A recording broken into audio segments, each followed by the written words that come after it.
வணக்கம் நண்பர்களே. இன்று இலங்கையில் தற்பொழுது பேசப்படுகின்ற மிக முக்கியமான விஷயம், கருணா அம்மான் உட்பட 4 பேர் இலங்கைய பிரித்தானியா தடை விதித்திருக்கிறது. 4 பேருக்கு பிரித்தானியா தடை விதித்திருக்கிறது. தமிழீழ விடுதலை புலிகள் அமைப்பின் முன்னாள் தளபதி கருணா அம்மான் மற்றும் பாதுகாப்பு படைகளின் முன்னாள் பிரதானி சவேந்திர சில்வா, இலங்கை கடற்படையின் முன்னாள் தளபதி அட்மிரல் ஆஃப் த ஃபீல்ட் வசந்த கர்நாகொட, இலங்கை ராணுவ முன்னாள் தளபதி ஜெனரல் ஜெகத் ஜெயசூரிய ஆகியோருக்கு பிரிட்டன் தடை விதித்திருக்கிறது. இந்த தடை தொடர்பாக 2 தரப்பட்ட கருத்துக்கள் இலங்கையில் பேசப்படுகின்றன. ஒன்று, ராணுவத்தினரை காட்டிக் கொடுத்து விட்டார்கள், ஜேவிபியினர் அல்லது என்பிபியினர் ராணுவத்தினரை காட்டிக் கொடுத்து விட்டார்கள் என்கின்ற குரல்கள் சிங்கள பேரினவாத தரப்பிலிருந்து எழுந்து கொண்டிருக்கின்றன. இன்னொரு பக்கம், இதனால் என்ன பிரயோசனம், இப்பொழுது இவர்கள் இந்த 4 பேரையும் தடை செய்ததால என்ன பிரயோசனம் என்கின்ற கேள்விகளும் எழுகின்றன. பிடிஎஃப்ஐ சேர்ந்த சுதா எங்களோடு இருக்கின்றார், துரைராசா வசீகரன் எங்களோடு இருக்கின்றார். இவர்களோடு இந்த விடயங்கள் தொடர்பாக பேசுவோம். இந்த தடை ஏன் வந்தது, எப்படி வந்தது, இதற்கான காரண காரியங்கள் என்ன, இதனுடைய பிரயோசனம் என்ன என்பது தொடர்பாக பேசுவோம். வணக்கம் சுதா. வணக்கம் வசி. வணக்கம். முக்கியமாக இந்த தடைக்கு யார் காரணம்? ஒவ்வொருவரும் தாங்கள் தான் காரணம் என்று குறிப்பிட்டுக் கொண்டிருக்கிறார்கள். அதாவது வெளிநாட்டில் உள்ள அமைப்புகள் தாங்கள் முயற்சி செய்ததன் காரணத்தினால் இவ்வாறான தடைகள் வந்தது என்று ஒரு பக்கத்தால் கூறிக்கொண்டிருக்கிறார்கள். சுதா, யார் காரணம்? நிச்சயமாக இந்த தடைக்கு காரணம் 2 விஷயத்தை பார்க்கலாம். ஒன்று, புலம்பெயர்ந்து வாழும் நாடுகளில் இருக்கும் அமைப்புகள், மக்கள். மற்றது இந்த UN human rights council process. இது 2ம் தான் இந்த முக்கியமான காரணங்கள். என்னென்று சொன்னால், உங்களுக்கு தெரியும், 2009ஆம் ஆண்டு போர் முடிந்த பின்பு அங்கே ஐநாவிலே ஒரு இலங்கை அரசாங்கத்தினால் ஒரு ரெசல்யூஷன் ஒன்று கொண்டு வரப்பட்டது. தாங்கள் பயங்கரவாதத்தை வெண்டுவிட்டதாக ஒரு ரெசல்யூஷன் ஒன்று இலங்கை அரசாங்கத்துக்கு சார்பாக கொண்டு வரப்பட்டது. அதன் பின்பு நாங்கள் பிரித்தானிய தமிழர் பேரவை எங்களோடு இணைந்து சிஸ்டர் ஆர்கனைசேஷன் கனடாவை தளமாக இருந்த அமைப்பு, மற்றது யுஎஸ்ஏ, அதன் பின்பு ஆஸ்திரேலியா, இந்த பல நாடுகளை சேர்ந்த அமைப்புகள் ஐநாவிலே அங்கே ஒரு பாரிய ஒரு யுத்த குற்றம், ஒரு இனப்படுகொலை ஒன்று நடந்தேறி இருக்கின்றது. ஆகவே அந்த நடந்தேறிய அந்த இனப்படுகொலைக்கு ஒரு இன்வெஸ்டிகேஷன் தேவை, என்ன நடந்தது தேவை என்று சொல்லி முதலாவதாக நாங்கள் ஐரோப்பியன் யூனியன், மற்றது யூகே, கனடா, யுஎஸ்ஏ போன்ற நாடுகளோடு கலைத்து கொண்டு வரும் பொழுது முதலாவதாக கனடா அதை கையில் எடுத்தது. தாங்கள் ஒரு ரெசல்யூஷனை கொண்டு வரலாம், அதுக்கான ஒரு இன்ஃபார்மல் டிஸ்கஷன் என்று சொல்றது, ஒரு ஹை லெவல் இன்ஃபார்மல் டிஸ்கஷன் ஒன்று நடைபெற்றது. அதில் நாங்களும் பிரித்தானிய தமிழர் பேரவையும் பங்கு கொண்டிருந்தோம். அங்கே இந்த கனடா அந்த ரெசல்யூஷனை கொண்டு வர வலிக்கிடும் பொழுது அந்த ரெசல்யூஷனுக்கு சார்பாக அங்கே அந்த ஓட் காணாமல் இருந்தது. ஆகவே உடனடியாக அந்த டிஸ்கஷனில் இருந்து கனடா, எங்களோடு கேரி ஆனந்த சங்கரியும் அங்கே இருந்திருந்தார். அப்பொழுது கனடா சொன்னது, இதை நாங்கள் கொண்டு வந்தால் இந்த ரெசல்யூஷன் கஷ்டமாக இருக்கும், ஆகவே யுஎஸ் இதை லீட் பண்ண நாங்கள் சப்போர்ட் பண்ணுவோம் என்றுதான் அப்போது அம்பாசிடர் டொனகா இருந்தவா. இப்போ யுஎஸ் தாங்கள் அந்த ரெசல்யூஷனை கையில் எடுக்க, நாங்கள் யூகே அண்ட் யுஎஸ்ல எங்களோட சிஸ்டர் ஆர்கனைசேஷன் கனடாவிலே கேரி ஆனந்த சங்கரி, பல அமைப்புகள் அங்கே அதை வேலையை தொடங்கினபடியால் தான் இந்த யுஎன்ல அந்த இலங்கைக்கு சார்பாக கொண்டு வரப்பட்ட ரெசல்யூஷன் மாற்றி அமைக்கப்பட்டு அங்கே 2012ஆம் ஆண்டு முதலாவது ரெசல்யூஷன் ஒன்று கொண்டு வரப்பட்டது.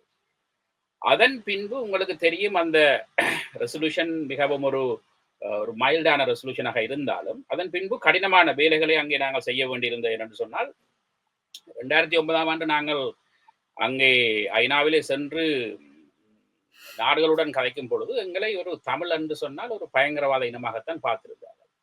ஆனால் அதை மாற்றி, இல்லை நாங்கள் ஒரு பாதிக்கப்பட்ட இனம் என்று அந்த நாடுகள், அது மட்டுமல்லாது அந்த நாடுகளற்ற என்ஜிஓ என்று சொல்லக்கூடிய அந்த நான் கவர்மெண்டல் ஆர்கனைசேஷன் போன்ற அமைப்புகளுக்கும் எங்களுடைய அந்த விளக்கங்களை கொடுத்து, அதன் பின்பு தொடர்ச்சியாக உங்களுக்கு தெரியும் 12க்கு பின்பு அங்கே ஒரு ரெசல்யூஷன் கொண்டு வரப்பட்டது. 2012ஆம் ஆண்டு அந்த முதலாவது ரெசல்யூஷனை நாங்கள் கொண்டு வரும் பொழுது இலங்கை அரசாங்கம் அப்பொழுது அந்த கோத்தபாய மஹிந்த அரசாங்கத்தின் ஆட்சி, அவர்கள் ஒரு 80க்கும் மேற்பட்ட இலங்கை பாராளுமன்ற உறுப்பினர்கள் மட்டுமல்லாது முஸ்லிம் பாராளுமன்ற உறுப்பினர்கள், தமிழ் பாராளுமன்ற உறுப்பினர்கள், அதே நேரத்திலே ஆஸ்திரேலியால இருந்து, தாயகத்திலிருந்து பலரை அனுப்பி தங்களுக்கு சார்பான அந்த லொபி வேலையை செய்திருந்தார்கள்.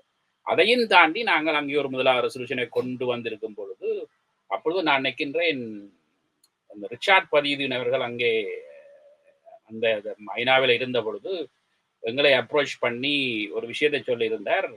நாங்கள் நினைத்தோம் 2009ஆம் ஆண்டே நீங்கள் எல்லாம் முடிந்து விட்டது என்று நினைச்சோம். ஆனால் நீங்கள் புலம்பெயர்ந்து வாழும் நாடுகளில் இருந்து முதலாவது ரெசல்யூஷனை கட்டித்தனமாக பாஸ் பண்ணி விட்டீர்கள் என்று சொல்லி குறிப்பிட்டிருந்தார்கள். ஸோ அப்படி சேலஞ்ச் எங்களுக்கு அங்கே இருந்தது. அதன் பின்பு உங்களுக்கு தெரியும் 2014ஆம் ஆண்டு கொண்டு வரப்பட்ட இந்த OISL இன்வெஸ்டிகேஷன்ஸ், அது ஒரு மிகவும் ஒரு முக்கியமான இன்வெஸ்டிகேஷன்ஸ். அந்த ரிப்போர்ட் 250 பக்கங்களுக்கு மேலே அந்த ரிப்போர்ட்டை நீங்க பார்த்தீர்களா இருந்தால், அந்த ஒரு ரிப்போர்ட்ல கூட பல இராணுவத்தினரின் பெயர்கள் அங்கே குறிப்பிடப்பட்டிருந்தன. அந்த ரிப்போர்ட் பிந்தி தாமதமாகி வந்தது என்று சொன்னால், அப்பொழுது சர்வதேச நாடுகள் அங்கே ஒரு ஆட்சி மாற்றத்துக்காக தங்களுடைய வேலைகளை செய்து கொண்டிருக்கும் பொழுது அவர்களுடைய அந்த நான் நினைக்கிற ரிக்வெஸ்ட்லேயே அங்கே ஐநாவிலே அந்த ரிப்போர்ட் வர வேண்டிய ரிப்போர்ட் ஒரு 6 மாத தாமதமாகி தான் அங்கே அந்த ரிப்போர்ட் கொண்டு வரப்பட்டது. அந்த ரிப்போர்ட் வந்த பின்புதான் அங்கே ஒரு அதிலும் பல சேலஞ்சஸ் இருந்தது என்று சொன்னால், அந்த இன்டர்நேஷனல் அந்த ரெசல்யூஷன் ஒன்று வரும் பொழுது அந்த நாடுகளுடைய நாங்கள் ஒரு டிஸ்கஷன் ஒன்று இருக்கும், ஒரு வேர்டிங் டிஸ்கஷன்ஸ் அல்லது அந்த ஒரு 0 டிராஃப்ட் 1 டிராஃப்ட் 1 டிராஃப்ட் 2 டிராஃப்ட் 3 என்று இருக்கும். அந்த டிஸ்கஷன்லேயே நாங்கள் BTF-ம் இருப்போம். அதில் அவர்களோட இருந்து கதைச்சு அந்த என்னென்ன வேர்டிங்குகள் வரணும் என்று சொல்லி நாங்கள் அந்த வேர்டிங்குகளை மாற்றி அப்படியான வேலையில் இருக்கும் பொழுது, அப்பொழுது கூட அந்த இன்டர்நேஷனல் என்ற வசனம் அங்கே இல்லாது இருக்கும் பொழுது, அப்பொழுது டேவிட் கேமரோன் அவர்கள் இங்கே பிரைம் மினிஸ்டராக இருந்தார். நான் நினைக்கின்றேன் அது சம்பந்தமாக வாசி சொல்லுவார் என்று. அவர் இருக்கும் பொழுது அங்கே அந்த 0 டிராஃப்டில் இருந்து அந்த வசனங்கள் இல்லாதால் எங்களுக்கு இல்லை, இங்கே ஒரு சர்வதேச சுயாதீன விசாரணை வேணும் என்று சொல்லி நாங்கள் எங்களுடைய லொபியை அங்கு மிகவும் பலமாக பல நாடுகளை சந்தித்து அதற்கான தேவைகளை சொல்லி கொண்டு வரும் பொழுது, உடனடியாக அந்த ஃபைனல் டிராஃப்டுக்கு கிட்ட வரும் பொழுது கூட அங்கே அந்த இன்டர்நேஷனல் என்ற ஒரு வசனம் இல்லாமல் இருந்தது. உடனடியாக வசியினுடைய அந்த பாராளுமன்ற உறுப்பினரின் ஊடாக நாங்கள் அப்போதைய பிரைம் மினிஸ்டர் டேவிட் கேமரோனை தொடர்பு கொண்ட பொழுது அந்த வசனம் அங்கே இல்லை என்று சொன்ன பொழுதுதான் அந்த ஃபாரின் அண்ட் காமன்வெல்த் என்ற ஒரு வசனம் அங்கே கொண்டு வரப்பட்டது. இப்படி பல வேலைகள் அங்கே இருக்கின்றன. இப்ப முக்கியமான ஒரு விஷயம் என்னன்னா, இப்ப பிரித்தானியாவினுடைய தடை என்ன பிரயோசனத்தை தரப்போகிறது என்ற கேள்விக்கு என்ன பதில் வாசி? நன்றி அண்ணா. இப்ப நீங்கள் கேட்ட கேள்விக்கு சுதா வடிவா பதிலளிச்சிருக்கிறேன். நான் அதிலேயும் சில விஷயங்களையும் கொஞ்சம் ஆட் பண்ணி சொல்றேன், அப்ப நேயர்களுக்கு கொஞ்சம் கூட விளங்கும். இப்ப 2009 மேற்கு பிறகு ஒன்றும் நடக்காது, இனி வெளிநாட்டில நாங்கள் ஒன்றும் செய்ய இயலாதுன்ற ஒரு தோல்வி மனப்பான்மை, வெறுப்பு என்று பலவிதமான உணர்வுகளுக்குள்ள நாங்கள் தமிழ் மக்கள் இருந்த நேரம், நாங்கள் இப்ப பிரிட்டிஷ் தமிழ் போரத்துல வந்து UK பாத்தீங்கன்னா எங்கண்ட போராட்டம் தொடர்ந்த வண்ணம் தான் இருந்தது. அதாவது இலங்கையில நடந்த இனப்படுகொலைக்கு நீதி எடுக்க வேண்டும், பொறுப்பு கூறல் கொண்டு வரணும் என்றதுக்காக நாங்கள் அப்பவே இந்த போர்க்குற்றவாளிகளை, இனப்படுகொலை செய்த ஆக்களை வந்து பேன் பண்ண வேண்டும் என்று சொல்லி போராட்டங்கள்ல வெளிப்படையாகவே கேள்விகளை கேட்டுக்கொண்டிருந்த நாங்கள் சந்திச்ச அரசியல்வாதிகளுக்குள்ளாலையும் அதே நேரத்துல ஃபாரின் ஆபீஸுக்குள்ளாலையும், அந்த நேரத்துல கன்சர்வேட்டிவ் இருந்தது, அந்த நேரத்துல கூட நாங்கள் இவர்களை பேன் பண்ண வேண்டும் என்றதுல நாங்கள் வேலை செய்து கொண்டிருந்தது, கேட்டுக்கொண்டிருந்தது. அந்த நேரத்துல யூகேல வந்து global human rights sanction regime act என்ற இந்த ஆக்ட் வந்து இந்த ரெகுலேஷன்ஸ் ஒன்றும் இருக்கவில்லை அந்த நேரங்கள்ல. அப்ப நாங்கள் பேன் பண்ண சொல்லித்தான் கேட்டிருந்ததே தவிர இந்த இந்த இந்த இந்த இந்த இந்த புது சட்டம் 2020 ஜூலைல வந்து நினைக்கிறேன், அது வரைக்கும் எங்களுக்கு தெரியாது. ஆனா இங்க அவங்கள பயணத்தடை கொண்டு வரணும், பொருளாதார தடை கொண்டு வரணும், அவன் குடும்ப உறுப்பினர்கள் வந்து போறதை நிறுத்த வேணும் என்று சொல்லி நாங்கள் கனகாலமா இந்த போராட்டங்களை செய்து கொண்டிருந்தது. இந்த ப்ரோசஸ் வந்து இனிஷியேட் பண்ணினது, இங்க யூகேல இனிஷியேட் பண்ணினது BTF, அதுல நான் உறுதியா சொல்லிக் கொள்ளலாம். அதுக்கு பல கட்சிகள், அனைத்து கட்சி பாராளுமன்ற உறுப்பினர்கள் குழு, அது லேபர், கன்சர்வேட்டிவ், லிப்டம், SNP என்று சொல்லி DUP கட்சியில இருந்து கூட 5 கட்சிகள்ல இருந்தும் எங்களுக்கு எம்பிக்கள் உண்மையில நல்ல உதவி செய்து கொண்டிருந்தவ. தொடர்ந்து எங்கள் சார்பாக பாராளுமன்றத்துல டிபேட்ஸ்களை நாங்கள் ஏற்பாடு பண்ணியிருந்த நாங்கள் எம்பிக்கள் அதுக்கான கருத்துக்களை பகிர்ந்து கொண்டவ இலங்கை அரசாங்கத்துல பொறுப்பு குரலுக்கு கொண்டு வரணும் என்று. ஆனா இந்த இந்த இப்ப இந்த தடையை கொண்டு வந்த இந்த சட்டமானது global human rights sanction regime act என்றது 2020 ஜூலை வரைக்கும் முதல் மார்ச் மாதம் 2020, அதாவது கோவிட்டுக்கு அந்த COVID-19க்கு டிக்ளேர் பண்ணி UN ரெசல்யூஷனை அந்த செஷன் இதுவெல்லாம் நிறுத்த வலிக்கிட்ட நேரத்துல எனக்கு நல்ல ஞாபகம் இருக்குது. எங்களோட சேர்ந்து வந்த ரைட் ஆனரபிள் தெரசா வில்லியர்ஸ், அவ செக்யூரிட்டி அண்ட் இன்டெலிஜென்ஸுக்கு இங்க UK ஆளுங்கட்சியில ஒரு முக்கிய பாத்திரம் வகிச்சிருந்தவா. அவாட்ட வந்து நாங்கள் இந்த போர்க்குற்றவாளிகள்ல தடை கொண்டு வரணும் என்று சொல்லி former US ambassador for war crimes Steven Rapp அவர்களும் அந்த மீட்டிங்ல கலந்து கொண்டிருந்தவர். அவைகளோட இருந்து நாங்கள் உரையாடைக்க வந்து எப்படி இந்த தடையை கொண்டுரலாம் என்னும் போது former US ambassador Steven Rapp வந்து தங்களோட யூஎஸ்ல தாங்கள் எப்படி அந்த தடையை கொண்டு வந்த நாங்கள் அது பற்றிய தங்களோட அனுபவங்களை டாக்குமெண்ட்ஸ்களை தாங்கள் எங்களோட பகிர்ந்து எங்களுக்கு உதவி செய்யறதுக்கு முன் வந்திருந்தவர்.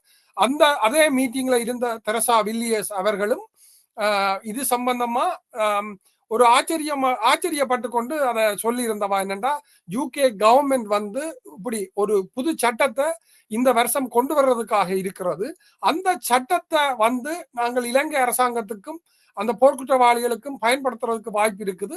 அந்த விஷயத்துல தான் டெஃபினெட்லி ஒர்க் பண்ணுவேன் என்று எங்களுக்கு உறுதிமொழி சொல்லியிருந்தார். அது சம்பந்தமாக பார்லிமெண்ட்ல நடந்த டிபேட், ஃபாரின் ஆஃபீஸ் மீட்டிங், மினிஸ்டர்ஸோட நடந்த அவங்களோட டிஸ்கஷன்ல எல்லாம் இந்த global human rights sanction regime ஆக்டை பாவிச்சு, இந்த சட்டத்தை பாவிச்சு இலங்கை போர்க்குற்றவாளிகளுக்கு தடை செய்யணும் என்று சொல்லி அவ உட்பட அனைத்து கட்சி பாராளுமன்ற உறுப்பினர்கள் குழு புஷ் பண்ணியிருந்தவ. இப்ப சுதாரணா சொன்ன மாதிரி இந்த இடத்துல இப்ப 2020 ஆண்டு பிப்ரவரி 14 சவேந்திர சில்வாவுக்கும் குடும்பத்திற்கும் பிரவேசிப்பதற்கு அமெரிக்கா தடை விதித்திருக்கிறது. 2021 டிசம்பர் 10 கடற்படை புலனாய்வு அதிகாரி சந்தன ஹெட்டியாராச்சி மற்றும் இன்னொரு ஆமிகாரர் சுனில் ரத்நாயக்கா ஆகியோருக்கு அமெரிக்காவுக்குள் பிரவேசிக்க தடை விதிக்கப்பட்டது. 2022 டிசம்பர் 9 மேஜர் பிரபாத் புலத்வத்த மற்றும் அவரோட உறவினர்களுக்கு அமெரிக்கா தடை விதித்தது. அது மட்டுமல்ல, சொத்துக்களை தடை செய்யவும் தீர்மானம் எடுக்கப்பட்டது. கோட்டாபய ராஜபக்ஷ, மஹிந்த ராஜபக்ஷ, சுனில் ரத்நாயக்க, லெப்டினன்ட் கமாண்டர் சந்தன பிரசாத் ஹெட்டியாராச்சி ஆகியோருக்கு 2023 ஆண்டு ஜனவரி மாதம் 10 தங்களுடைய நாட்டுக்குள் பிரவேசிக்க கனடா தடை விதித்தது. சொத்துக்களை முடக்கவும் தீர்மானம் எடுக்கப்பட்டது. 2023 ஏப்ரல் 27 கடற்படை தளபதி வசந்த கர்ணாகொடவுக்கு அமெரிக்கா தடை விதித்தது. 2024 டிசம்பர் 10 ஸ்ரீலங்கா விமான சேவையினுடைய முன்னாள் பிரதமர் நிறைவேற்ற அதிகாரி கபில சந்திரசேன, ரஷ்யாவினுடைய முன்னாள் இலங்கை தூதுவர் உதயங்க வீரதுங்க ஆகிய ஆக்களுக்கும் குடும்பத்துக்கும் அமெரிக்கா தடை விதித்தது. தற்பொழுது சவேந்திர சில்வா, வசந்த கர்ணாகொட, ஜெகஜெயசூரிய, விநாயகமூர்த்தி முரளிதரன் ஆகியோருக்கு தடை விதித்திருக்கிறது. சரி, அமெரிக்கா விதித்த தடை, கனடா விதித்த தடை, இங்க பிரித்தானியா விதித்த தடைக்கும் உள்ள இந்த வித்தியாசம் என்ன, வேறுபாடு என்ன? இப்ப அமெரிக்கா என்னடா யூஎன்ல இருந்து இந்த மனித உரிமைகள் கவுன்சில்ல இருந்து ட்ரம்ப் வெளியே வந்துட்டார். அப்ப இதுல என்ன வித்தியாசம், என்ன பிரயோசனம்? இதுல இது இந்த UN ரெசல்யூஷனை அடிப்படையாக கொண்டுதான் வந்தது. அதாவது யூனிவர்சல் ஜூரிடிக்ஷன் என்று சொல்லி சுதாரணா அதை பற்றி கொஞ்சம் கூட விளங்கப்படுத்துவார். யூனிவர்சல் ஜூரிடிக்ஷனை கொண்டு வரணும் என்றதுல நாங்கள் எங்களோட சக அமைப்புகளோட சேர்ந்து, பல நாடுகளில் உள்ள அமைப்புகளோட சேர்ந்து கேட்ட வேண்டுகோளுக்கு நாங்க UN ஹை கமிஷனர் ரெக்கமெண்டேஷனும் அதாத்தான் இருந்தது. ஒவ்வொரு நாடுகளும் தங்கண்ட சட்டங்களை பாவிச்சு இலங்கையில உள்ள போர்க்குற்றவாளிகளுக்கு தடையை கொண்டு வரணும் என்று சொல்லி கேட்டிருந்தது. வெளிப்படையாகவே திரும்ப திரும்ப கேட்டுக்கொண்டது. அப்ப நாங்கள் பல நாடுகளோட இதை பற்றி கேட்டதில்லை. இப்ப நாங்கள் UKல இருந்து கொண்டு அதை செய்ய முனைகிறதுக்கு டொமினிக் ராப், கன்சர்வேட்டிவ் கட்சி ஆட்சியில இருக்கும் போது வெளியுறவுத்துறை அமைச்சராக இருந்த டொமினிக் ராப் அவர்களுக்கு பிரிட்டிஷ் தமிழ் போரம் சார்பாக நாங்கள் அந்த யுஎன் ரிப்போர்ட்ல இருந்த போர்க்குற்றவாளிகளோட நேம் லிஸ்ட் எல்லாம் அனுப்பி அவைகளோட போய் நேரையும் கதைச்சு, ஃபாரின் ஆபீஸோட போய் நேரையும் கதைச்சு இவைகள் எல்லாரையும் தடையை கொண்டு வரக்குத்தான் கேட்டுனாங்க. ஆனா நீங்க சொன்ன மாதிரி அமெரிக்கா ஒரு குறிப்பிட்ட ஆட்களையும், கனடா குறிப்பிட்ட ஆட்களையும், லண்டன் குறிப்பிட்ட ஆட்களையும் கொண்டு வருது என்று சொன்னா இது தனியா ஒரு கண்ட்ரி ஸ்பெசிபிக் இல்லை. அதாவது யுஎன்ல வந்து இந்த இலங்கை விஷயம் வந்து பரந்த அளவில நாடுகளால் ஏற்றுக்கொள்ளப்பட்டதால அவ தங்களுக்குள்ள டிசைட் பண்ணி தங்கண்ட ஸ்ட்ராட்டஜியை யூஸ் பண்ணினோம். அதன் பிரகாரம் தான் இது வருது. இல்லாட்டி அவளை அந்த லிஸ்டே அவ கொண்டு வந்திருக்கலாம். ஆனா இதுக்கு பின்னாலையும் சில ஸ்ட்ராட்டஜிஸ் அவ வச்சு கொண்டிருக்கணும் என்று நாங்கள் எதிர்பார்க்கிறோம். இப்ப இப்ப ஸ்ரீலங்கா சொல்லுது என்னன்னு சொன்னா யூகேல பேன் பண்ணினதுக்கு காரணம் புலம்பெயர் தமிழர்கள், விடுதலை புலிகளின் ஆதரவாளர்கள் எம்பிக்களுக்கு காசு கொடுத்தது, இன்ஃப்ளூயன்ஸ் பண்ணினாண்டு. அப்படி இல்லை. ஏனென்றா எங்களுக்காக இப்ப பாத்தீங்கன்னா சார் ஸ்டீவன் டீம்ஸ் ஈஸ்டாம் எம்பி யூஎனுக்கு எங்களுக்காக வெளிப்படையா வந்து இருக்கிறார். இன்றைக்கு ஆளுங்கட்சியில சுகாதாரத்துறை அமைச்சராக இருக்கிற வெஸ்ட் ரீட்டிங் அவர்கள் வந்து போயிருக்கிறார். அதே மாதிரி லோட் மேன் ஜோன் மேன் அவரோட மனைவி கூட வந்திருந்தவ எங்களுக்காக பல கட்சியில இருந்து, சார் ரெட் டேவி, மற்றது போபி டீன் என்று சொல்லி அவரும் போன செப்டம்பர் மாதம் வந்திருந்தவர். என்ன விஷயம் என்றா, ஓகே, இப்ப வெளிநாடுகள் வந்து அல்லது இந்த அமெரிக்கா, ஐரோப்பிய நாடுகள், பிரிட்டன் போன்றவை வந்து, நான் இதை சுதாட்ட கேட்கிறேன், போன்றவை வந்து தங்களுடைய நலனுக்காகத்தானே இந்த இந்த விடயங்களை எடுத்து நடந்து கொண்டிருக்கிற உலகளாவிய ரீதியில் நாங்கள் பார்த்து கொண்டிருக்கின்றோம். ஆகவே இது பிரிட்டன் இவ்வாறு செய்யும் பொழுது இலங்கையை ஏதாவது நெருக்கடிக்குள் கொண்டு வர வேண்டும், தங்களுடைய கட்டுப்பாட்டுக்குள் கொண்டு வர வேண்டும் என்கின்ற ஒரு பின்புலம் இருக்கும் என்று நாங்கள் யோசிக்கலாம் தானே சுதா? என்னென்று சொன்னால், இப்ப நீங்கள் குறிப்பிடுவது போல ஒவ்வொரு நாடுகளும் தங்களுக்கு ஒரு நலன் இருக்கும் கட்டாயம். எங்களுக்கும் நாங்கள் ஒரு நாடாக இருந்தால் எங்களுக்கு ஒரு நலன் இருக்கும். அதன் ஊடாகத்தான் நான் எங்களுக்கு தேவையான விஷயங்களை நாங்கள் பெற்றுக்கொள்ள வேண்டும். அது உண்மையாக அது அமெரிக்காவா இருக்கலாம், அல்லது பிரித்தானியாவா இருக்கலாம், அல்லது ஐரோப்பிய யூனியன் யூரோப் கண்ட்ரிஸா இருக்கலாம். அவர்கள் தங்களுடைய நலன்கள் இது நாங்கள் ஐநாவில் பார்க்கக்கூடியதாக இருக்கின்றது. ஆனால் அந்த நீங்க கேட்ட கேள்வி என்னென்று சொன்னால், இந்த அமெரிக்கா கொண்டு வந்ததுக்கும் இங்கே கொண்டு வந்ததுக்கும் என்ன வித்தியாசம் இருக்கின்றது? மற்றது கனடா. இப்ப அமெரிக்காவை பார்த்தீர்களா இருந்தால், அமெரிக்கா 2020ஆம் ஆண்டே கொண்டு வந்து விட்டார் இந்த சவேந்திர சில்வா மற்றும் அதைத் தொடர்ந்து பலருடைய அவர்களுடைய குடும்பம் மற்ற அவர்களுடைய அந்த அசெட்ஸ் ஃப்ரீஸ் எல்லாம் கொண்டு வந்திருக்கின்றார்கள். ஏனென்று சொன்னால் அமெரிக்கா தான் அப்போதைய காலத்திலே வந்து உங்களுக்கு தெரியும் இந்த எங்களுடைய அந்த ரெசல்யூஷனுடைய கோ குரூப்பினுடைய ஒரு லீடாக இருந்தது. அமெரிக்காவுக்கு கட்டாயம் அதை கொண்டு வர வேண்டிய தேவை இருக்கு. ஏனென்று சொன்னால் யுஎன் ஹை கமிஷனர் ஆஃபீஸினுடைய ரிப்போர்ட்டின் ஊடாக அவர் தொடர்ச்சியாகவே கேட்டுக்கொண்டிருக்கிறார், உங்களுடைய நாட்டினுடைய சட்டத்திட்டங்களின் ஊடாக நீங்கள் இந்த பாரிய குற்றச் செயல்கள் இழைத்தவர்களுக்கான தடைகளை கொண்டு வர வேண்டும் என்று கேட்டுக்கொண்டிருந்தார். அதைத் தொடர்ந்து கனடா பார்த்தீர்களாக இருந்தால் கனடாவிலே வந்து கோத்தபாயா மைந்தா ஏனென்று சொன்னால் அவர்கள் தான் அந்த இறுதி யுத்தத்தை நின்று நடத்தியவர்கள் என்ற முறையிலும் அந்த இனப்படுகொலையின் ஒரு உச்சக்கட்டத்தை செய்தவர் என்ற முறையிலையும் அங்கே கனேடிய கவர்மெண்ட் அதை கொண்டு வந்தது. பிரித்தானியா அதை தாமதமாகத்தான் கொண்டு வந்திருக்கின்றது.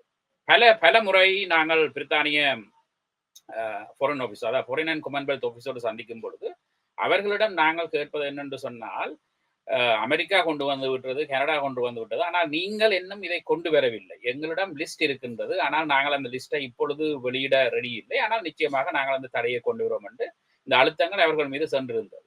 அது மட்டுமல்லாமல் உங்களுக்கு தெரியும், அமெரிக்கா வந்து இந்த கோ குரூப் என்று சொல்லக்கூடிய அந்த ரெசல்யூஷனை வழிநடத்துகின்ற அந்த ஒரு அமைப்பில் இருந்து அவர்கள் வெளியேறும் பொழுது அதை பிரித்தானியா தான் முன்னின்று நடத்தியது. எங்களுடைய ரெசல்யூஷன் மட்டுமல்லாது மியன்மார் போன்ற அந்த ரெசல்யூஷனையும் பிரித்தானியா தான் அந்த காலத்திலே அதை அந்த ஐசிஜே கொண்டு வரதுக்கான வேலை செய்திருந்தது. ஐநாவிலே நாங்கள் அதை பார்த்திருந்தோம். அம்பாசிடர் ஜூலியன் தலைமையில் அது நடைபெற்றது. ஆகவே அந்த அந்த எங்களுக்கு ஒரு சேலஞ்ச் இருந்தது என்னென்னு சொன்னால், இந்த யூகே இந்த தடைகளை கொண்டு வராமல் இருக்கும் பொழுது அவர்களுடைய பெயர்கள் ஹை கமிஷனர் ஊடாக தொடர்ச்சியாக வந்து அங்கே கேட்கப்படுகின்றது. அந்த தடையை கொண்டு வாருங்கள், இவர்கள் ஒரு பாரிய குற்றங்களை புரிந்திருக்கின்றார்கள், ஒரு இனப்படுகொலையை புரிந்திருக்கின்றார்கள் என்று தொடர்ச்சியாக கேட்கப்பட்டு வந்தது. அதிலே முக்கியமாக நீங்க பார்த்தீர்களாக என்றால் அந்த 2021 அந்த 23 கொண்டு வரப்பட்ட ரெசல்யூஷன், அதுவும் யூகே தான் அந்த ரெசல்யூஷனை வந்து நின்று லீட் பண்ணி கொண்டிருக்க. அந்த ரெசல்யூஷன்ல கொண்டு வரப்பட்ட வசனங்கள், அல்லது ஆப்ரேட்டிவ் பேராகிராஃப் 6 and 8ல கொண்டு வரப்பட்ட அந்த வசனங்களை பார்த்தீர்களா இருந்தால் அதில் மிகவும் கவனமாக அந்த ஜீரோ டிராஃப்ட் எடுத்து பார்த்தீர்களா என்று சொன்னால் அதில் ஒன்றுமே இல்லை. இப்ப நாங்கள் எங்களுடைய மக்களுக்கு நடந்த இனப்படுகொலைக்கான ஒரு நீதி வேணும் என்று சொன்னால் அந்த 48ஆம் ஆண்டிலிருந்து நடந்த அந்த இனப்படுகொலைக்கான ஆதாரங்களை நாங்கள் திரட்டி கொடுக்க வேண்டும். அப்ப அதுக்கு எப்படி ஒரு வசனங்களை இதுக்குள்ளே கொண்டு வருவது என்று எங்களுக்குள்ளே நாங்கள் எங்களுக்குள்ள ஒரு கலந்துரையாடல் நடைபெற்று கொண்டிருக்கும் பொழுது அந்த டிஸ்கஷன்லும் அந்த ஹை லெவல் டிஸ்கஷன்லும் நாடுகளிடம் இருந்து நாங்கள் இருக்கும் பொழுது அந்த வசனங்களை மாற்றி அமைத்து அதுல தான் அந்த கலெக்டர்ன்ற விஷயத்தையும் கொண்டு வந்து சேர்க்கின்றோம். சேர்த்ததற்கு காரணம் என்னென்று சொன்னால் இப்ப கடந்த காலங்களிலே வந்த ரெசல்யூஷனை பார்த்தீர்களா இருந்தால் அது எல்லாம் வந்து அந்த 2002 to 2011 அந்த எல்எல்ஆர்சி பீரியட்டை தான் அவர்கள் இன்வெஸ்டிகேஷன்ஸ் அந்த செய்யணும் என்ற இதை கொண்டு வந்திருந்தார் அந்த ரிப்போர்ட்டை பேஸ் பண்ணி. ஆனால் எங்களுக்கு 2002க்கு மேல போய் அங்கே நடந்த அந்த அதாவது உங்களுக்கு தெரியும் சந்திரிகாவினுடைய படுகொலை அல்லது 1983 ஜேஆர் ஜெயவர்தனால் நடத்தப்பட்ட அந்த கருப்பு ஜூலை படுகொலை, அதுக்கு முன்பு நடைபெற்ற பல பாரிய இனப்படுகொலைகள் என்ற ஆதாரங்களை திரட்டி எப்படி ஒரு அந்த இன்டென்ட் அந்த அதாவது வந்து இந்த இனத்தை அழிக்கணும் என்று சொல்லி எப்படி இந்த ஸ்டேட் அந்த செய்ததோ அதை நாங்கள் சர்வதேச தளத்திலே அதை நாங்கள் டாக்குமெண்டேட் பண்ணி அதை நாங்கள் ஒரு ஐசிஜி அந்த கோர்ட்டுக்கு நாங்கள் இதை ரிஃபர் பண்ணணும் என்று சொன்னால் இப்படியான வேலைகள் வேணும் என்றுதான் அந்த வேலை திட்டங்களை ஆரம்பித்திருந்தோம். ஆகவே அந்த நீங்கள் இது எப்படி வந்து பிரதிபலிக்குதுன்னா இப்ப பயங்கரவாதம் முடிவுக்கு வந்திருக்கிறது, சர்வதேச ரீதியிலே பிரிவினைவாதம் முடிவுக்கு வரவில்லை. விடுதலை புலிகளுக்கு பிறகு தற்போதுள்ள புலம்பெயர்ந்தோர் அரசியலில் புலம்பெயர்ந்தோர் அமைப்புகள் இலங்கை அரசியலில் ஆட்சி கவிழ்ப்புகளை மேற்கொள்வதற்கு முயற்சி செய்கின்றார்கள் என்று நாமல் ராஜபக்ஷ சொல்கின்றார். இது என்ன விஷயம் என்ன? நாமல் ராஜபக்ஷ மட்டுமில்ல, அங்குள்ள இனவாத கருத்துக்களை வெளியிடுகின்ற எல்லோரும் சரத் வீரசேகர போன்றவர்கள் குறிப்பிடுகின்றார்கள். இது வந்து புலம்பெயர் புலிகளால் இலங்கையில் ஒரு பெரிய ஆட்சி கவிழ்ப்புக்கு முயற்சி நடைபெற்று கொண்டிருக்கிறது என்று. ஆகவே இப்ப இவ்வாறான பிரதிபலிப்புகள் இலங்கையிலே இருந்து கொண்டிருக்கும் பொழுது எப்படி இதை நாங்கள் முன்னெடுத்து கொண்டு போறது என்ற ஒரு கேள்வி இருக்கு தனைவாசி. அதான் நான் முதலும் அந்த மேக் பண்ண வழிகிட்டேன்னா நீங்கள் திருப்பி அதை கேட்டது நன்றி அனசன்னா. இப்ப நாமல் ராஜபக்ச, சரத் வீரசேகர மற்றது பல இராணுவ தளபதிகள் எல்லாரும் இப்ப யூகே கவர்மெண்ட வந்து கடிந்து கொள்ளினோம். அதுக்கு நீங்கள் சொன்ன காரணங்களை சொல்லினோம். நாங்கள் எங்கள்கிட்ட காசு வேண்டி அல்லாட்டி எங்கள்கிட்ட இன்ஃப்ளூயன்ஸ்ல இந்த வேலையை செய்யறதுக்கு யூகே கவர்மெண்ட்டுக்கு ஒரு தேவை இல்லை. ஏனென்றா இப்ப நீங்கள் ஈஸ்டாம் எம்பிஏ அதான் நான் மென்ஷன் பண்ணார் சார் ஸ்டீவன் டிம்ஸை பார்த்தீங்கன்னா அவர் மெஜாரிட்டியில கனகாலமா வெண்டு கொண்டு வர ஒரு ஆள் 90s இருந்தே அவர் எம்பியா இருக்கிறார். அப்படியே இருக்கிற ஒரு ஆளுக்கு தமிழாக்கள் ஓட்டு போட்டா என்ன போடாட்டின்னு அவர் தான் வெளில போறார். இப்ப லோட் மேன் அவர் எங்களுக்கு ஜெனிவாக்கு வாரார். அவருக்கு நாங்கள் காசு கொடுத்து அவர்கிட்ட நாங்கள் கேட்கல. அவர் உண்மையாகவே அந்த எம்பிக்கள் வந்து உண்மையாகவே தமிழர்களுக்காக மனித உரிமை மீறலுக்காக இனப்படுகொலைக்கு எதிராக வந்து எங்களோட சேர்ந்து வேலை செய்யணும். இப்ப லோட் மேன் வந்து ஒரு எலெக்டட் ரெப்ரசன்டேட்டிவ் இல்ல, அவர் லோடா இருக்கிறார். அங்க ஒரு 2-3 தமிழ் குடும்பங்கள்லாம் இருக்கும். அங்க அந்த குடும்பங்கள் அவற்ற வெற்றி தோல்வியை இதண்ட போறதில்லை. அப்படி பல இடங்கள்ல எங்களுக்காக ஆதரவளிக்கிற எம்பிக்கள் அதாவது 100க்கும் மேற்பட்ட எம்பிக்கள் இந்த 16 வருட காலத்துல எங்களோட பயணிச்சிருக்கணும். அப்ப நாங்கள் ஆட்சி கவுப்புக்காக இதை செய்யல. இப்ப ஒரு வீடியோ உண்டு உலாவி கொண்டிருக்குது.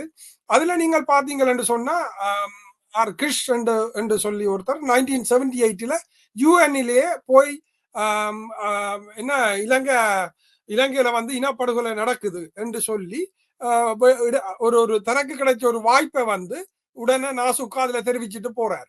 இப்ப 1979 ஒரு 3-4 மாதத்துக்கு என்று சொல்லி கொண்டு வந்த ஒரு அவசரகால சட்டத்தை ஜேஆர் ஜெயவர்தனா எப்படி பாவிச்சு சிங்களவர்களையும் தமிழர்களையும் கொலை செய்தார். எப்படி இனப்படுகொலை தமிழ் இனப்படுகொலையை செய்யறதுக்கு எப்படி ஜேஆரோ அல்லாட்டி அவருக்கு பிறகு வந்த அரசாங்கங்களோ எப்படி அதை பாவிச்சதோளோ அதே மாதிரி இன்றைக்கும் என்பிபி அரசாங்கத்துல கூட இன்றைக்கும் தமிழ் இனப்படுகொலை தொடர்ந்த வண்ணம் தான் இருக்குது. ஆனா கொலைகள் நேரடியாக இடம்பெறாட்டியும் நில ஆக்கிரமிப்புகள் மற்றது தமிழர்களுடைய கலாச்சாரம் மொழி அவர்களை தொடர்ந்தும் சிதைக்கிற வேலையை செய்து கொண்டுதான் இருக்குது. அப்ப ஆட்சி கவுப்பு செய்யறதுக்கு நாங்கள் இல்லை. நாங்கள் வந்து இலங்கையில இருக்கிற அந்த சிஸ்டத்தை ரீசெட் பண்றதுக்காக இப்ப அதாவது இன்டர்நேஷனல் ஆர்பிட்ரேஷன் என்று நாங்கள் சொல்லுவோம். அதாவது UN வெளிநாடுகளின் தலைமையில அங்க வந்து நடந்த இனப்படுகொலைக்கு ஒரு பொறுப்பு கூறுதல் எடுத்து நீதியை பெற்றுக் கொடுத்து எங்க மக்களுக்கு அரசியல் தீர்வையும் பெற்றுக்கொள்றதுக்கு எங்களுக்கு UN விட்டா வேற வழி இல்லை, வேற ஆப்ஷன் இல்லை. இருந்தால் சொல்லுங்க அப்படி இருக்கண்டா. ஏன்னா இப்போ ஒரு சில யூடியூபர்ஸும் சரி இல்லாட்டி தங்களை அரசியல் விற்பனர்கள் அல்லது அரசியல் ஆய்வாளர்கள் என்று சொல்றவர்கள் எல்லாம் UN பிரயோசனம் இல்லை, யூகேயும் சேர்ந்துதான கொலை செய்தது, யூகேயும் சேர்ந்துதான அது செய்தது இது செய்தா நீங்க பாத்தீங்கன்னா இலங்கை அரசாங்கத்துல உள்ள ஆக்களும் யூகே போது கடிந்து கொண்டுதான் இருக்கணும். அப்ப இந்த ரெசல்யூஷன் வேண்டாம் என்ற ஆக்களும் இந்த நீதி பொறிமுறை வேண்டாம் என்ற ஆக்களும் இன்றைக்கு யூகேல 4 பேரை இனப்படுகொலையில சம்பந்தப்பட்ட ஆக்களை கொண்டு வந்ததுக்கு இது ஒரு ப்ரோசஸ். அதாவது பிரிட்டிஷ் தமிழ் ஃபோரம் மாதிரி அமைப்புகள் தொடங்கி இயங்குறதாலையும் அந்த தளத்துக்குள்ளால எங்களை போல பல அரசியல் செயற்பாட்டாளர்கள், மனித உரிமை செயற்பாட்டாளர்கள் மக்களுக்கான நீதி தேடி பயணிக்கிற இந்த பிளாட்ஃபார்மை இல்லாமல் பண்றதுக்கும் ஒரு சில பேரை அங்க இறங்கி விட்டு கிடக்குன்னா எங்கட மக்களை டிமோரலைஸ் பண்றதுக்கு இதுல பிரயோசனம் இல்லை. பிரயோசனம் அப்படி இல்லை. இது 16 வருஷ காலமா நாங்கள் செய்த இந்த மக்களோட நான் தனியா பிரிட்டிஷ் தமிழ் ஃபோரம் ஒரு அமைப்பை சொல்லுவேன். அந்த அமைப்பு மக்களோட சேர்ந்து பல INGOக்களோட சேர்ந்து தான் இதை டெலிவர் பண்ணி இருக்கிறோம். இதுல ஓகே, இன்னும் ஒரு விஷயம் என்னன்னா, முக்கியமான ஒரு விஷயம், இந்த ஹைபிரிட் மெக்கானிசம் தொடர்பாக ஏற்கனவே பல தடவைகள் பேசப்பட்டிருக்கிறது. இப்பொழுதும் கூட அவர்கள் உள்நாட்டு பொறிமுறையின் கீழ் அது பேசப்பட்டது ஒரு விஷயம் ரணில் விக்ரமசிங்கே இருக்கிற நேரத்தில். தற்பொழுது பேசப்படுகிற விஷயம் உள்நாட்டு பொறிமுறையின் கீழ் நாங்கள் தீர்வுகளை கொண்டு வருவோம், வெளிநாட்டு தலையீடுகள் எங்களுக்கு தேவையில்லை என்று. அடுத்தது வந்து இப்ப இருக்கிற அரசியல் சூழ்நிலையில வந்து அமெரிக்காவும் இதுல இப்ப ஒரு ஒரு ஒரு இன்ட்ரெஸ்ட் காட்டுறதுக்கான வழியை காணல. என்னன்னா அமெரிக்கா ஏதோ தனி வழியில போய்கொண்டிருக்கிறது. ட்ரம்ப் வந்ததன் பிறகு டரிஃப் அது இதுன்னு சொல்லி வேற விஷயங்களை போய்கொண்டிருக்கிறது. ஆகவே உள்நாட்டு பொறிமுறையா அல்லது வெளிநாட்டு தீர்வா என்கின்ற ஒரு கேள்வி இது நாங்கள் இப்ப இந்த கேள்வியை நாங்க கேட்டுக்கொண்டிருந்தா இன்னும் பல வருடங்கள் கடந்து விடும் இல்லையா? என்னென்று சொன்னால் என்ன சொன்ன, இந்த அரசாங்கம் இல்லை, கடந்த காலத்தில் இருந்த இலங்கை அரசாங்கங்களாக இருக்கலாம், அல்லது நீங்கள் குறிப்பிட்டீர்கள் அந்த நாமல் ராஜபக்ஷ அவருடைய தந்தையார் அவருடைய குடும்பம் தான் அந்த இனப்படுகொலையின் உச்சத்தை செய்து பிடித்தார்கள் 2009ஆம் ஆண்டு. அதன் பின்பும் தொடர்ந்தார்கள். அல்லது மைத்ரிபால சிறிசேனா அவரும் ஒரு ஸ்டேட் பண்ணி விட்டிருந்தார், தான் இறுதி காலத்திலே வந்து உப பாதுகாப்பு அமைச்சராக இருந்தார். அப்ப அவரும் வந்து ஒரு ஸ்டேட்மெண்ட் கொடுத்திருக்கார், நானும் அந்த குற்றத்தை புரிந்திருக்கின்றேன் என்று. அதே போல் என்ன பேர் கடல் தளபதி சரத் வீரசேகர் அவரும் அந்த ஐநாவிலே வந்து அந்த தாங்கள் செய்த படுகொலைகளை மறைப்பதற்காக பல வேலைகளை செய்திருந்தார்கள். ஆகவே நாங்கள் இலங்கை அரசாங்கம் தொடர்ச்சியாகவே இன்று நேற்றல்ல அவர்கள் அந்த ரெசல்யூஷன் கொண்டு வந்ததிலிருந்து தொடர்ச்சியாகவே நாங்கள் இந்த ரெசல்யூஷனை ஏற்றுக்கொள்ள மாட்டோம், நாங்கள் உள்ளுக்குத்தான் அங்கே இன்வெஸ்டிகேஷனை செய்ய போறோம் என்று சொல்லிக் கொண்டு வருகிறார்கள். அதுக்கு தெளிவாக ஐநா ஆணையாளரும் குறிப்பிட்டிருக்கின்றார். சர்வதேச நாடுகளும் மற்றது அதைத் தொடர்ந்து சர்வதேச அந்த அரசு சார்பற்ற நிறுவனங்களும் தெளிவாக குறிப்பிட்டிருக்கிறார். அங்கே நடைபெற்றது ஒரு பாரியோர் இனப்படுகொலை. அதை இன்வெஸ்டிகேஷன் செய்யறதுக்கு அந்த இலங்கை அரசாங்கத்திடம் அந்த கெப்பாசிட்டி இல்லை. அதனால் தான் இங்கே இந்த ஓஸ்லப் என்ற ஒரு மெக்கானிசம் ஒன்று உருவாக்கப்பட்டு இன்று அந்த சர்வதேச நாடுகளினூடாக அந்த ரிப்போர்ட் வந்த பின்பு உங்களுக்கு தெரியும் 2021 23 கொண்டு வரப்பட்ட ரிப்போர்ட்டின் அடிப்படையிலே ஆணையாளர் வந்து சர்வதேச நாடுகளை கேட்டுக்கொண்டார், உங்களுடைய நாடுகளினூடாக அங்கே அந்த பாரிய யுத்த குற்றங்கள் புரிந்தவர்களை அவர்களுக்கான ஒரு அந்த நீதி, அதை இன்று இங்கே கொண்டு வரப்பட்ட தடை, இது மிகவும் ஒரு முக்கியமான ஒரு காலம். என்னன்னு சொன்னா இந்த தடையை நாங்கள் கவனமாக பார்த்தால் இவர்கள்லாம் அந்த இனப்படுகொலையை புரிந்தவர்கள். ஆகவே இந்த தடை இலங்கைக்கு வெளியாலே கொண்டு வரப்பட்டிருக்கின்றது.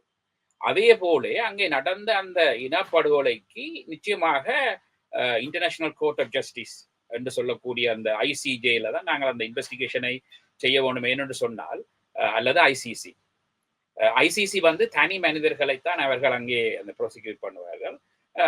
ஆகவே ICJ அந்த அதிலே நடந்த அந்த உங்களுக்கு தெரியும் இந்த இறுதி யுத்தத்திலே வந்து மிகவும் மோசமாக தமிழ் பெண்கள் மீது நடத்தப்பட்ட அந்த கொடூரங்களா இருக்கலாம், அல்லது டோர்ச்சர் போன்ற பல விஷயங்கள் ஆதாரமாக அங்கே ஓஸ்லப்பில் இருக்கின்றன.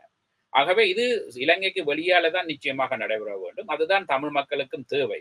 ஆகவே இந்த தமிழ் மக்கள் வந்து தொடர்ச்சியாக வந்து கேட்டுக்கொள்வது இதைத்தான் கேட்டுக்கொள்கின்றார்கள். ஆகவே நான் நினைக்கின்றேன் இந்த இலங்கை அரசாங்கம் அந்த ஹைபிரிட் என்று சொல்றதும் அல்லது உள்நாட்டு விவகாரங்களிலே சர்வதேச நாடுகள் தலையிடக்கூடாது சொல்லுகின்றார்கள்.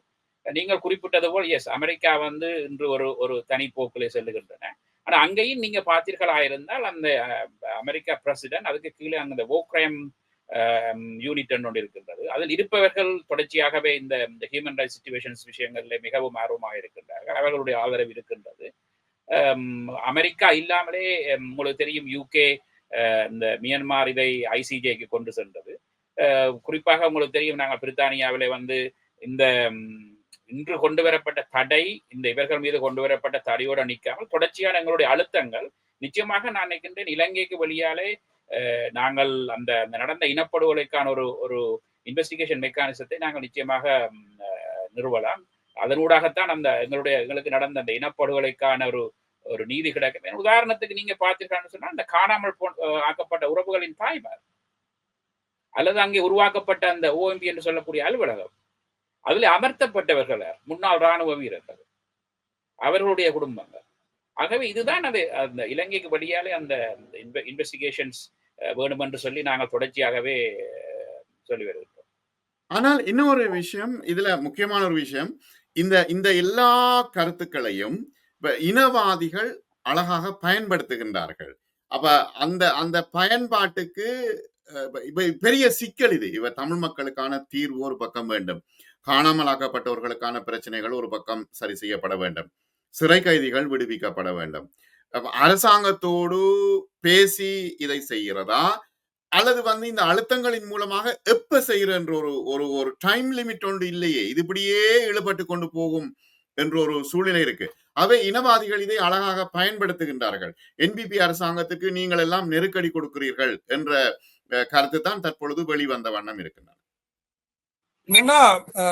நல்ல கேள்வி என்ன. இப்ப இலங்கையோட பொருளாதாரத்தையும் தமிழர்களுக்கு நடந்த இனப்படுகொலையும் ஒன்றோடு ஒன்று நாங்கள் மிக்ஸ் பண்ண இயலாது.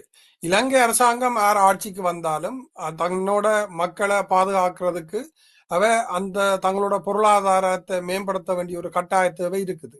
ஆனா எந்த அரசாங்கம் இலங்கையில வந்திருந்தாலும் 1948 அதாவது 1948 பிறகு வந்த அரசாங்கங்கள் எல்லாம் ஈழத்தமிழர்களை அவர்களும் இலங்கையின் குடிகள், இலங்கையின் மக்கள், அந்த டாக்ஸ் பே பண்ணக்கூடிய ஆக்கள், அவர்களுக்குள்ளாலேயே இலங்கையோட வளர்ச்சியை மேம்படுத்தலாம் என்று பார்க்காமல் அந்த தமிழ் மக்களை வந்து கொலை செய்து நாட்டை விட்டு ஓட பண்ணி அவர்களோட சொத்துக்களை அழித்து, அதாவது அசெட்ஸ் என்று சொல்லுவோம். ஒரு நாட்டின் பொருளாதாரத்துல அசெட்ஸ் மிக முக்கியம்.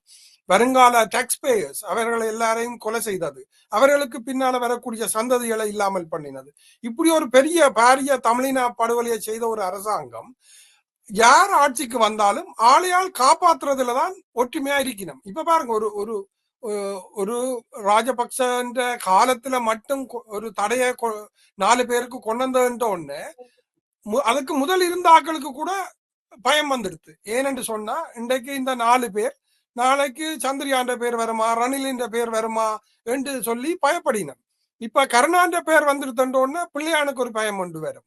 அப்ப என்ன இதன்று சொன்னாலும் நீங்கள் கேட்டதுக்கு சுதாரணம் சொன்ன மாதிரி வெளியில தான் நாங்கள் இதுக்கான ஒரு தீர்வை கொண்டு வர வேண்டும் என்றால் இலங்கையில ஒரு காலமும் தமிழர்களுக்கான ஒரு நீதியோ அல்லாட்டி ஒரு அரசியல் தீர்வோ ஒரு காலமும் இலங்கையில உள்ள அரசியல்வாதிகளால கொண்டு வரப்படாது, வர்றதுக்கான வாய்ப்பு இல்லை. நாங்கள் இப்பொழுது கருணாவுடைய பெயர் ஏன் இதுக்குள்ள வந்தது? ஏன்னா இவ்வளவு காலம் வரையில தானே அவருடைய பேர் இல்லை, கருணாவினுடைய பேர் யுஎன் இதுகளிலே ரிப்போர்ட்டுகளே அங்கே வந்திருக்கின்றன. கருணாவுடைய பெயர் உங்களுக்கு தெரியும். இந்த டிஆர்ஓ உறுப்பினர்கள் பலர் கிழக்கு மாகாணத்திலே படுகொலை செய்யப்பட்டார்கள். அது கருணாவின் தலைமையிலே நடந்திருக்கிறது. அதே நேரத்தில் கருணாவுடன் சேர்ந்து இயங்கிய இனிய பாரதி, அப்பொழுது பிள்ளையானும் கருணாவுக்கு இருந்திருந்தார்கள். இவர்கள்லாம் பாரிய படுகொலைகளை செய்திருந்தார்கள். அது சம்பந்தமான பல ஆதாரங்கள் அங்கே ஐநாவில் இருக்கின்றன. அதில் நேரடியாக நாங்கள் ஈடுபட்டிருக்கிறோம். ஆகவே அவர் செய்த படுகொலைகள் சார்பாகத்தான் மற்றது அவர்கள் அந்த இறுதி யுத்தத்தின் போது கிழக்கு மாகாணத்தில் கடத்தி காணாமப்பட்டோர் வெள்ளை வேன் கடத்தல்களில் இவர்கள்லாம் ஈடுபட்டார்கள். கருணா, பிள்ளையான், இனிய பாரதி போன்றோர். அதான் அவருடைய பெயர் அங்கே கொண்டு வரப்பட்டது. உங்களுக்கு தெரியும், நான் நினைக்கின்றேன், என்ன சொன்ன உங்களுக்கும் தெரிஞ்சிருக்கும், அந்த டிஆர்ஓ படுகொலையும் மிக முக்கியமான ஒரு படுகொலை. அதிலே பலர் படுகொலை செய்யப்பட்டார்கள். அது கருணாவின் தலைமையில் தான் அங்கே நடைபெற்றது. இப்ப இவங்களுக்கு இங்க சொத்துக்கள் இருக்குதா? இப்ப ஏற்கனவே இவர்களுக்கான சொத்துக்கள் இங்க பிரித்தானியாவுல இருக்குதா? இருக்கலாம். ம். பஸ் சொல்லுங்க. ஓ என்னண்டா இங்க இப்ப அரசல் புரசலாக தகவல்கள் வந்தோ இருக்குது. என்னன்னு சொன்னா பிள்ளையான், கருணா, மற்றது இலங்கை அரசியல்வாதிகள், சில இராணுவ தலைவர்கள் அவர்களோட சொத்துக்கள் இந்த நாட்டுல இருக்குது. சில பேர் வந்து வேற வேற அவர்களோட நண்பர்கள், உறவினர்களோட பேர்லையும் இங்க வியாபார நிறுவனங்களை நடத்துகிறார்கள். சுவிஸ்ல, பிரான்ஸ்ல, கனடாவில, ஆஸ்திரேலியாவில இருக்கண்டெல்லாம் சொல்லினோம். இப்ப வெளிப்படையா தெரியும் என்று சொன்னா சந்திரிகா குமாரனதுங்காவுக்கு இங்க வீடு இருக்கிறது எல்லாருக்கும் தெரியும். அவ ஒரு ஆள் தான் வெளிப்படையாகவே டிக்ளேர் பண்ணி இங்க வந்து போற ஒரு ஆள். ஆனா மற்ற யாரும் இதுவரைக்கும் வெளிப்படையாக சொல்லவில்லை. ஆனால் நான் நினைக்கிறேன் அது பற்றிய தகவல்கள் யாருக்கும் தெரியும் என்று சொன்னா தயவு செய்து பிரிட்டிஷ் தமிழ் ஃபோரத்தையோ அல்லாட்டி உங்களுக்கு தெரிஞ்ச தொடர்புகள், யாராவது நம்பிக்கையான தொடர்புகள் இருக்குது என்று சொன்னா அவர்களுக்குள்ளால எங்களை அணுகினீங்கள் என்று சொன்னா அந்த விஷயத்துல நாங்கள் கவனம் எடுப்போம். இப்ப இதுல ஈழத்தமிழர்களுக்கு அல்லது இலங்கையில் வாழுகின்ற தமிழர்களுக்கு இப்ப நாங்கள் அல்லது இங்க பிடிஎஃப் போன்ற அமைப்புகள் இங்க இருந்து வேலை செய்யும் பொழுது அவர்களுக்கு என்ன நெருக்கடி வரும்? இன்றைக்கு இப்ப பிடிஎஃப் வந்து கோத்தபாய பேன் பண்ணியிருந்தவர். பிறகு ரணில் வந்தோடனே அந்த பேன் பண்ணினதை லிஃப்ட் பண்ண வேண்டிய ஒரு கட்டாயத்துக்கு தள்ளப்பட்டவர். ஏன்னு சொன்னா பிரிட்டிஷ் தமிழ் ஃபோரம் வந்து இங்க உள்ள யூகே கவர்மெண்ட், அது கன்சர்வேட்டிவோ, லேபரோ, லிப்டெமோ, எஸ்என்பிஓ எல்லாரோடையும் நாங்கள் சேர்ந்து வேலை செய்கிறோம். பிரிட்டிஷ் தமிழ் ஃபோரம் வந்து பிரித்தானியா தமிழர் பேரவை வந்து அனைத்து கட்சி பாராளுமன்ற உறுப்பினர் குழுவை ஸ்டார்ட் பண்றது, அதை இனிஷியேட் பண்றதுக்கு முன்னோடியா இருந்தது. எங்களோட சேர்ந்து பல நூற்று மக்கள் வந்து பல தேசங்கள்ல இருந்து தங்கண்ட எம்பிக்களை வந்து ஒரு 150க்கும் மேற்பட்ட எம்பிக்கள் வந்து போய்கொண்டிருப்பினம். ஒரு 150க்கும் மேற்பட்ட உறுப்பினர்கள் இதுவரைக்கு மேல வந்து போயிருட்டினம். அப்ப இவ்வளவும் மக்களோட ஆதரவு இல்லாமல் எங்களால இந்த அமைப்பால செய்திருக்க இயலாது.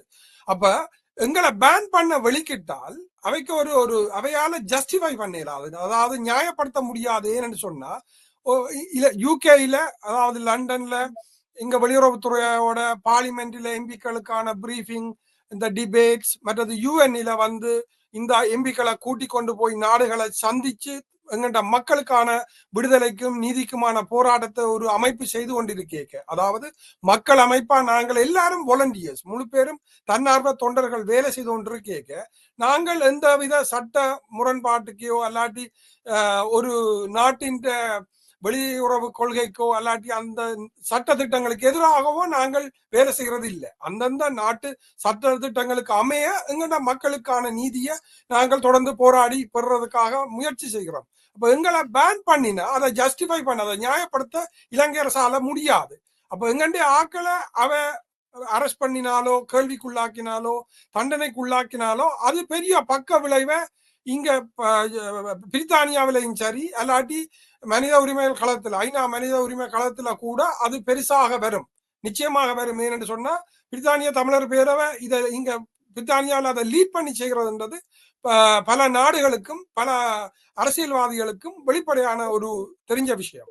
ஏற்கனவே நாங்கள் இங்க வந்து பிரித்தானியாவில் போராட்டங்கள் நடத்தும் பொழுது விடுதலை புலிகள் இலங்கை அரசாங்கத்துக்கு எதிராக போராட்டங்கள் நடத்துகின்றார்கள், முயற்சி செய்கின்றார்கள் என்று தொடர்ச்சியாக சிங்கள இனவாதிகள் அல்லது சிங்கள அரசாங்கங்கள், எதிர்கட்சிகள் பிரச்சாரம் செய்து தங்களுடைய அரசியல் இருப்பை நிலைநிறுத்திக் கொள்வதற்கான முயற்சிகளை மேற்கொண்டு வருகின்றன.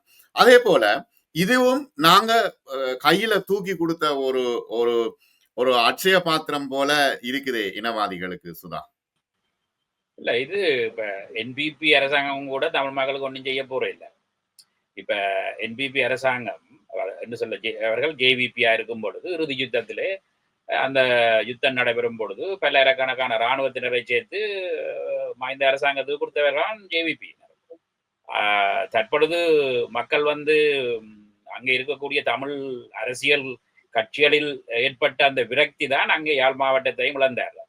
அது எங்களுடைய தமிழ் கட்சிகள் தான் அந்த பொறுப்பை மேற்கொள்ளும். அதனால பெரிய ஒரு பாதிப்பு எங்களுக்கு என்னென்னு சொன்னால் யூஎன்ல கூட பெரிய பாதிப்பு சொன்னால் தமிழ் மக்கள் ஜேவிபியை எலெக்ட் பண்ணப்பட்டிருக்கிறார்கள் என்று சொல்லி அங்கே வடகிழக்கில் அது தமிழ் தேசிய தமிழரசு கட்சி அவர்களுக்கு இடையில இருந்த அந்த ஃபைட்டிங் தான் அதுக்கான காரணம். மக்கள் விரக்தியால் அந்த ஓட்டை கொடுத்துட்டார்கள். ஆகவே அந்த இனவாதிகளுக்கு எங்களுடைய இந்த போராட்டம் அல்லது விடுதலை புலிகளுடைய பெயரை சொல்லித்தான் உளவு காலம் அரசியலும் செய்து வந்தார்கள். இனியும் அதுதான் செய்ய போறார்கள். இன்று இந்த ரிப்போர்ட், அதாவது இந்த தடை வந்த பின்பு ஒவ்வொருவருடைய வாயில வாரதம் என்னென்று சொன்னால் டயஸ்பராவில் இருக்கும் விடுதலை புலிகள். ஐநாவிலும் அதுதான் சொன்னார்கள், இங்கே விடுதலை புலிகளாம் நின்று வேலை செய்கிறார்கள் சொல்லி. ஆனால் வாசி குறிப்பிட்டது போல் அந்த அமைப்புகள் மீது கொண்டு வரப்பட்ட தடைகள் கூட ஐநா ஆணையாளரினால் அங்கே காரசாரமாக இலங்கை அரசாங்கத்துக்கு அவருடைய அந்த அறிக்கையில சொல்லப்பட்டது, மனித உரிமை சார்ந்து வேலை செய்கிற அமைப்புகளை நீங்கள் தடை செய்வது தவறு, அங்கே சொல்லப்பட்டது. ஸோ ஆகவே அதுதான் ஒரு காரணம். மற்றது பிரித்தானிய தமிழர் பேரவை அல்லது இங்கே இருக்கும் புலம்பெயர்ந்து வாழும் அமைப்புகளினால் கொண்டு வரப்பட்ட இந்த தடை அங்குள்ள மக்களுக்கு பாதிப்பு ஏற்படுமா என்று சொன்னால் நான் நினைக்கின்றேன் இல்லை. அது ஒரு காலத்தில் இருந்தது. அந்த யுஎன் ப்ரோசஸ் அங்கே ஆரம்பிக்கப்பட்ட அந்த யுஎன் அறிக்கையின் ஊடாக அந்த தாயகத்தில் இருக்கும் தமிழ் மக்களுக்கான ஒரு பாதுகாப்பு பொறிமுறை ஒன்று அங்கே உருவாக்கப்பட்டிருக்கின்றது. அதனால் தான் தாயகத்தில் இருந்தும் கூட எங்களுடைய மக்கள் ஐநாவில் தங்களுக்கு நடந்த அந்த இனப்படுகொலைக்கான சான்றிதழ்களை இருக்கலாம் அல்லது ஆதாரங்களை கொடுத்து வருகின்றார்கள். ஆகவே நான் நினைக்கின்றேன் இந்த தடையால் அங்க உள்ள மக்களுக்கு பிரச்சனை வரப்போவதில்லை. இந்த இனவாத எல்லாருமே இனவாத அரசு தான். ஜேவிபி இருக்கும் பொழுதுதான் வடகிழக்கை பிரிப்பதற்கு அவர்களால் முன்னின்று செய்தார்கள். அந்த இந்திய இலங்கை ஒப்பந்தம் அந்த வடக்கு கிழக்கை பிரிக்கணும் என்று சொல்லி. ஆகவே நாங்கள் அந்த இலங்கை அரசாங்கம் என்ன அந்த இனவாத அரசாங்கங்கள் எப்படி செயற்பட போறன்றதை நாங்கள் பெருசாக எடுத்துக்கொள்ள தேவையில்லை. ஆனால் இதற்கு அடுத்ததாக நாங்கள் என்ன செய்ய வேண்டும்? இப்ப தடை விட்டது. உங்களுக்கு தெரியும், இந்த ஓஸ்லப் மெக்கானிசம் செப்டம்பர் மாதம் முடிவுக்கு வரப்போகின்றது. நீங்கள் முன்பு குறிப்பிட்டது போல் அமெரிக்கா ஒரு தனிப்பாதையில செல்லுகின்றன. உக்ரைனில் நடைபெறும் போர் அல்லது யுஎன்லே நிதி பற்றாக்குறை, அங்கே ஈவன் எஸ்கலேட்டர்ஸ் கூட அந்த இதுல லிஃப்ட் எல்லாம் ஆஃப் பண்ணி வச்சிருக்கிறார்கள். ஸோ அப்படி இருக்கேக்க நாங்கள் இந்த காலங்களுக்குள்ளே எங்களுக்கு நடைபெற்ற அந்த இனப்படுகொலைக்கான ஆதாரங்களை மிகவும் செப்டம்பர் என்று சொல்லக்கூடாது, ஜூன் மாதத்துக்கு முன்பு 48 இருந்து இன்று வரை நேரடி சாட்சியாக இருப்பவர்கள் அல்லது அதில் பாதிக்கப்பட்டவர்கள் ஆதாரங்கள் இருப்பவர்கள் உடனடியாக அந்த ஓஸ்லப்புடன் தொடர்பு கொண்டு எங்களுடைய ஆதாரங்களை கொடுக்க வேண்டும் என்று சொன்னால் அப்பொழுதுதான் அந்த செப்டம்பரிலே ஒரு கம்ப்ரஹென்சிவான ஒரு ரிப்போர்ட் ஒன்று வரும். அந்த ரிப்போர்ட் தான் நாங்கள் அடுத்த லெவலுக்கு எங்களுடைய நகர்வுகளை கொண்டு செல்வதற்கான உத்திகளை தரும். ஆகவே இது மிகவும் முக்கியம். இதை பார்த்து இப்ப செப்டம்பர்ல அப்படி ஒரு ரிப்போர்ட் ஒன்று வராட்டி அதுக்கு அங்கால முயற்சி செய்ய முடியாத ஒரு சூழ்நிலை வருமா? இல்ல, செப்டம்பர்ல கட்டாயம் ரிப்போர்ட் வரும். அதான் அந்த அவர்களுக்கு கொடுக்கப்பட்ட மேண்டேட். ஒரு வருஷம் அங்கே அது நீடிக்கப்பட்டு இந்த செப்டம்பர்ல அவர்கள் ஒரு ரிப்போர்ட்டை கொடுக்க வேண்டும். அதற்கு பின்பும் அது தொடரப்பட வேண்டும் என்று சொன்னால் அவ்வளவுக்கு ஆதாரங்கள் இருக்கின்றன.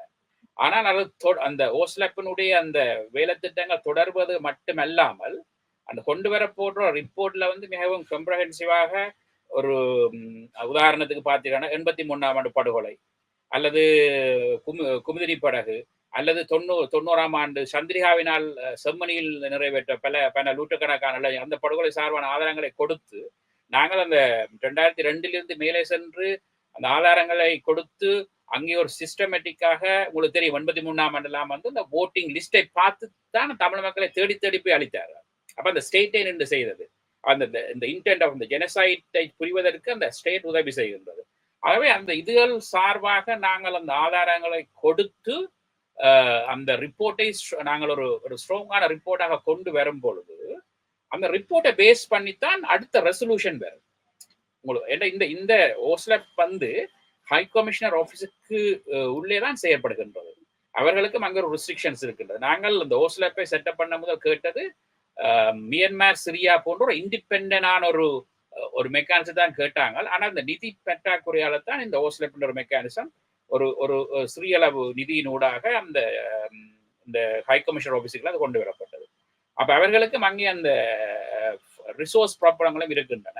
ஆகவே இந்த டைமை நாங்கள் யூஸ் பண்ணி இப்ப தெரியும் இன்றைக்கு பாத்தீங்கன்னு சொன்னால் நீங்க கேட்டது போல் 15 வருஷம் ஆயிட்டுது, இப்பதான் தடை வந்திருக்குது, சரியான ஸ்லோ ப்ரோசஸ்ன்னு சொல்லி எல்லாரும் யோசிக்கணும். ஆனால் இந்த ப்ரோசஸ் சரியான ஸ்லோ. இந்த யுஎன் ப்ரோசஸ்ன்றது அல்லது சர்வதேச தளத்தினூடாக நாங்கள் இந்த எங்களுக்கு நடந்த நீதியை பெறணும்னு சொன்னா சரியான கஷ்டமும் சரியான ஸ்லோவா தான் இருக்கும். ஆனால் இதனூடாகத்தான் நாங்கள் பயணிக்க வேண்டும்.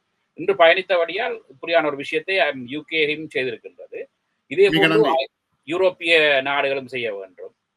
ஆஸ்திரேலியா கட்டாயம் செய்ய வேண்டும். தங்களுடைய அந்த லோக்கல் இந்த மெக்னிஸ்டி ஆக்ட் அவையவை இந்த நாடுகளில் இருக்கக்கூடிய அந்த லோக்கல் அந்த ஆக்டின் ஊடாக இந்த தடைகளை கொண்டு வந்து அடுத்தபடியாக நாங்கள் இதை ஐசிசியோ ஐசிஜேக்கு ரிஃபர் பண்ணுறதுக்கான வேலையை செப்டம்பருக்கு முதலே ஆரம்பித்து செய்ய வேண்டும். மிக நன்றி சுதா. மிக முக்கியமான பல விடயங்களை நாம் பேசினோம். ஏனெனில் இது எவ்வளவு தூரம் முக்கியமானது. இது வெறுமனே ஒரு தடை என்ற விஷயம் இல்லை. இந்த 4 பேருக்குமான தடை என்கின்ற விஷயம் இல்லை. அதுக்கு அப்பாலும் பல விடயங்கள் இருக்கின்றன என்ற விஷயத்தை நாம் பேசினோம். மிக நன்றி வசி, மிக நன்றி சுதா. மீண்டும் மற்றும் ஒரு நேர்காணலில் சந்திப்போம். வணக்கம். நன்றி, வணக்கம்.